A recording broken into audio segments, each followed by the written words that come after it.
Welcome, everyone, to our weekly meditation, WeAwake meditation. And if you're a first timer, welcome. We hope this will be helpful.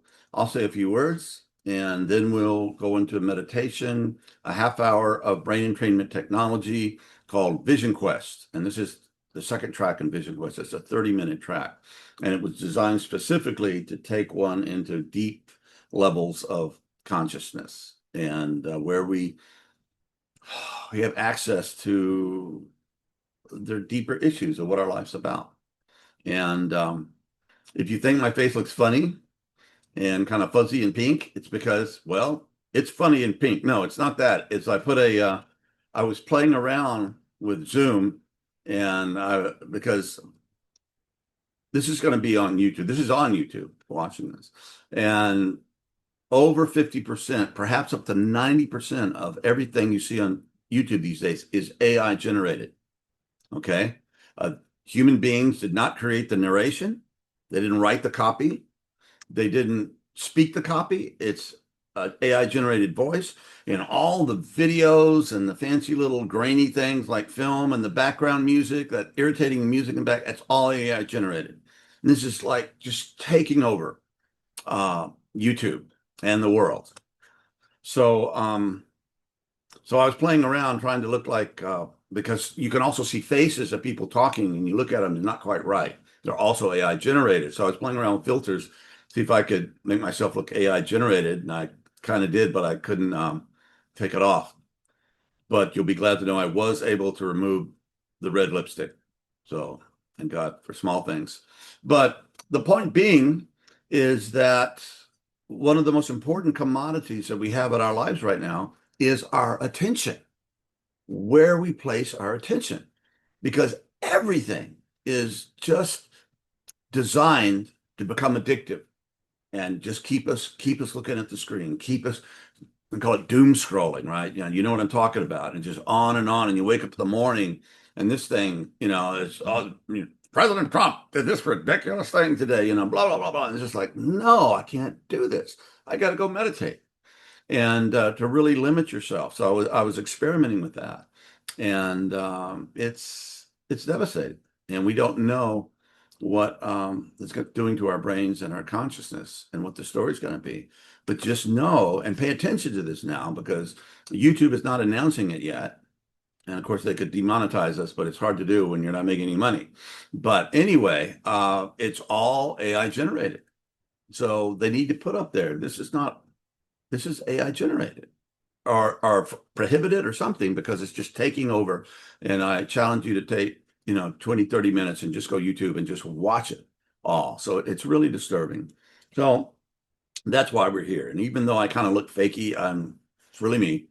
And we're here together, and we're going to meditate. So the um, title of this track is Vision Quest. And that's something that's been very important to me throughout my life. I had an awakening experience when I was very young. It got me really focused on, the meaning of life, God, reality. What's the story? What am I here to do? And all of these existential questions that we all have to deal with at some time, at some level in our journey. So this was created, and I went on Vision Quests myself alone, went up into a canyon rim or out into the mountains, or a place in the wilderness, and fasted and prayed for 3 or 4 days, depending. And it was very powerful. Then I began to take others out on Vision Quest.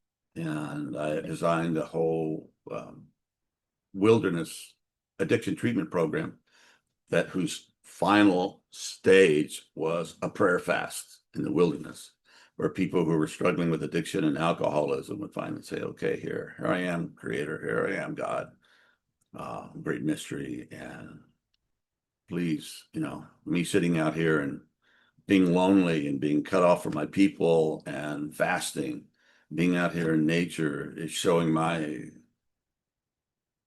the depth of my dedication to have a vision, to heal from my addiction, and to help me to lead a life that matters and that is of service, and it's not just draining and hurting and killing myself and hurting everyone around me. So, and then later on with Eric Thompson, we created this track, and it was specifically designed to go inside and ask those questions. Who am I? Why am I here? What is my purpose? What is my what is my calling? What is that deeper wisdom inside of me, however you want to name that, asking for me to do? And you find when you get in touch with that, life becomes more interesting.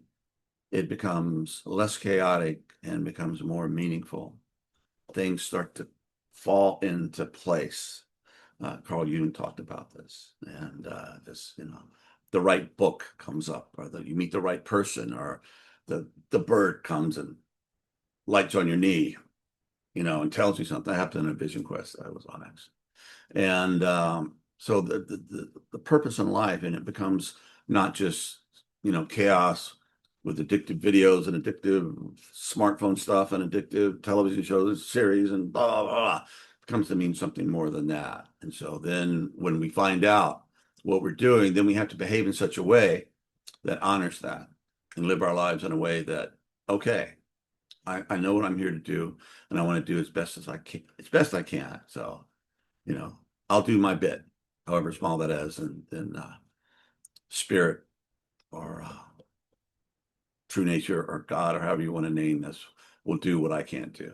But I have to put myself in position, and I'll take time off from my just complex, multi-layered, multi-dimensional life to spend time with spirit, spend time the deepest self, and that's what we're going to do here now.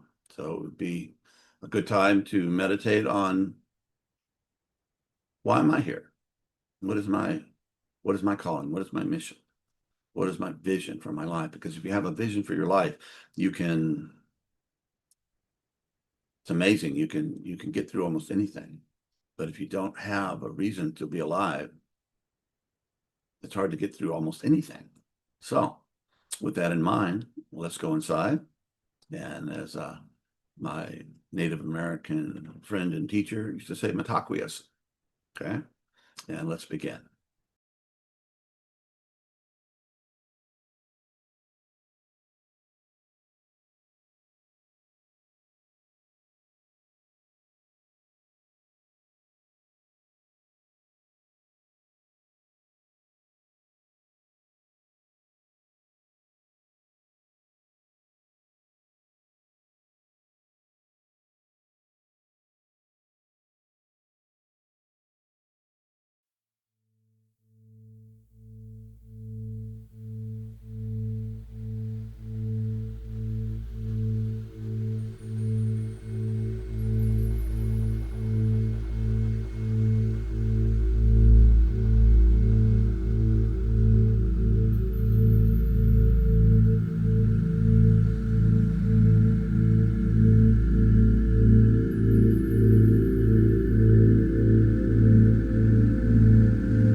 Wow, that's a very powerful track.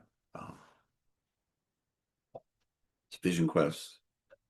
Eric Thompson created it when we first started. It was one of the early ones that we created at WeAwake. It's a very powerful track. If you will listen to that for a half hour every morning for a month, before you look at the news, before you look at your texts and your emails, all that stuff, I guarantee it'll change your life or your money back. So, very powerful. So we're talking about about AI and this brave new world that we're in, and recently read that artificial intelligence is developing faster than any technology in the history of humanity, our whole species. And now much of the stuff that you see, probably the majority of the stuff that you see on YouTube now is all generated by artificial intelligence. Humans had very little to do with its creation. And it grabs all these different tracks and videos from open sources, and they put them all together and put in a cool little musical background and a fake voice, and it's all designed just to grab your attention. But what's the problem with just getting into that, doing it? Well, my experience and experience of others that I've talked to about this, they say it drains your soul. It's soulless. It's stimulating, it's intellectual, it's this and that and all this stuff going, but it leaves you feeling like your soul has been wrung out, and you're just, there's nothing there. And that's a problem. So we need to cultivate a relationship with our soul and have that be a priority in our lives, soul-centric life, you might say, because that's the deepest part of our individual self. And that is also the part that allows us to connect with the all dimensions, everything. And I mean, try to imagine yourself existing in a vacuum, like little Rex out there in nothingness. It's just impossible because we exist and we have this individual identity, which is not a lie. We really do exist just as much as a concerto by Beethoven or a Beatles song or a flower or a tree or a squirrel or a play by Shakespeare exists, real. And what is a Beatles song? Well, is the minuses and the pluses on digital memory systems, or is it some kind of magnetic thing that's on the original reels, or is it something that's floating out in the platonic dimension, or is it that song that impacts us? What is that?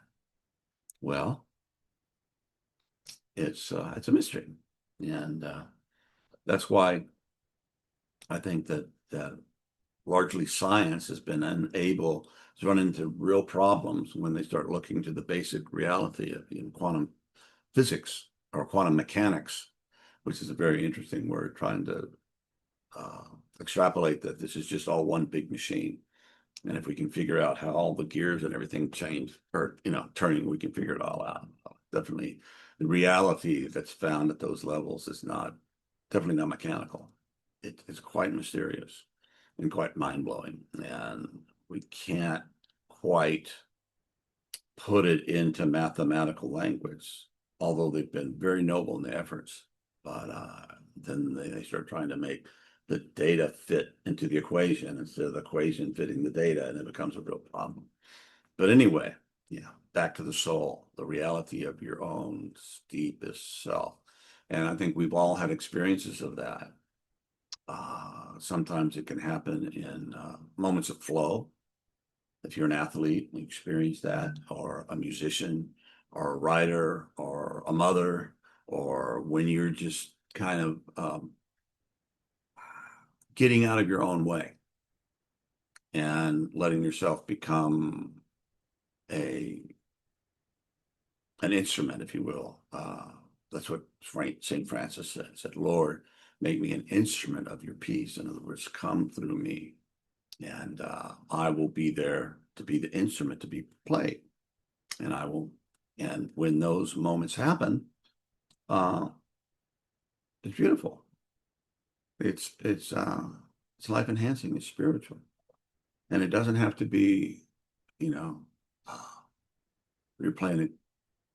I'm a musician and playing a great riff or a song, or it's all just, I'm out of the way and it's there. And that's why music's so magic, and why largely the music business is a real pain in the ass. But we don't just abandon music, because the music itself is, whether you're listening to it, experiencing that way, or it's coming through you, it's such an incredibly powerful spiritual, magical experience. So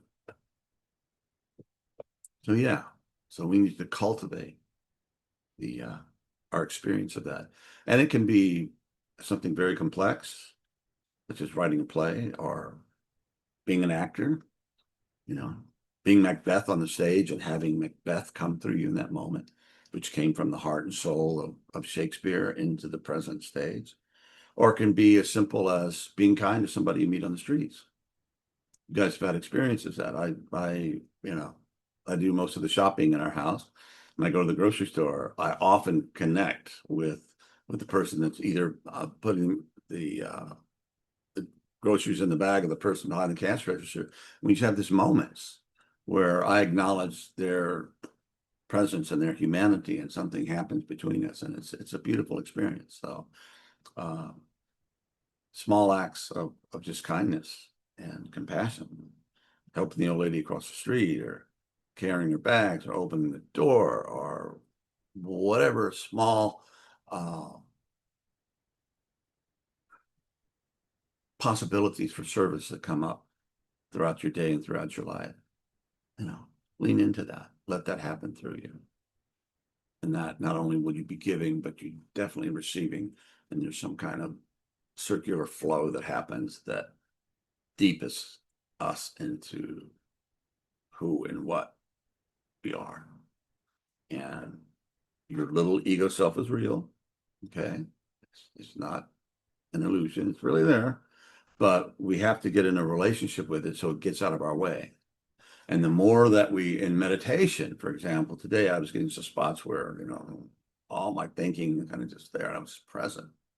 And I said, okay, this is all these thoughts and memories and all this complexity that is John, and, connected to the whole scene.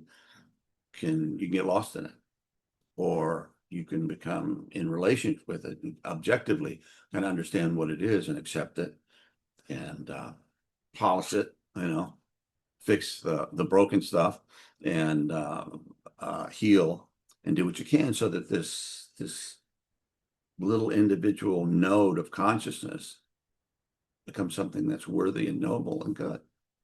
And that's what we're here to do until we move on to the next thing, whatever it is. But whatever we are, doesn't go away. It transforms. And that's still a mystery what that's going to look like. But energy doesn't go away. It's there. And consciousness, that's a whole nother mystery that I won't even get into now, because it's so vast and amazing, and literally mind-blowing, as in, consciousness, right? So, what is consciousness? Yeah. Like I said, I won't get into that. Anyway, so I hope this has been helpful. Thank you for sitting here with us. When we sit together, we create a field of something, a field that is a good thing. And it's mixed into the whole swirl and the orchestration of the universe, whatever this great mystery that we're all a part of. And also, if you're interested in pursuing this stuff that I'm talking about, you're not aware of the Deep Transformation podcast that I do with Roger Wallace, check it out. on YouTube or Apple, Spotify, or whatever, wherever you get your, if you listen to podcasts, check it out. There's amazing, amazing stuff that's going on there. And my co-host, Dr. Roger Walsh, is a brilliant, good person. And yeah, I'll see you there. And thank you for being with us one more time. And this is VisionQuest. Purchase it, use it, just use it for a month. Before you make your coffee and everything, don't look at your phone. Go to your spot in your house, in your apartment where you live, and have that place where you can sit and be silent and let the vibrational frequencies of that work on you and open you up and clean you out and inspire and flow through you. So enough said. Thank you. And next time we meet, I'll try not to look so fuzzy and pink. We'll figure it out. But here in all my fuzzy and pink glory, I'm here with you today. God bless.